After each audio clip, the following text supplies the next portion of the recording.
మీరు భాషా గారు ఏమంటారంటే, అర్జున్ గారు మీరు నర్తనశాల సినిమా చూసారా? చూశాను. దాంట్లో అర్జునుడికి శాపం ఇస్తది మేనక. ఆయనకి అది వరం అయిపోద్ది. శాపమే వరం అయిపోద్ది. ఇక్కడ కూడా నాకు నా ఎలిమినేషన్ అనేది శాపం లాంటిది. కానీ నా కొడుకుని చూడడం అనేది వరం లాంటిది.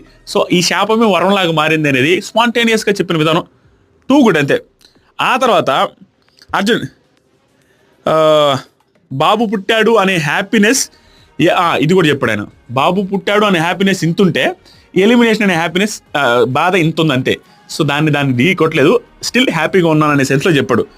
తర్వాత సరికి మీరు ఇంకొక మాట అన్నాడు, మీకు తెలుసా శేఖర్ గారు అర్జున్, లాస్ట్ టైం నాకు ప్రెగ్నెన్సీ ఉండింది మా వైఫ్. ఆ టైంలో నేను హౌస్లో ఉన్నాను, టాప్ 5 దాకా ఉన్నాను, లాస్ట్ దాకా ఉన్నాను.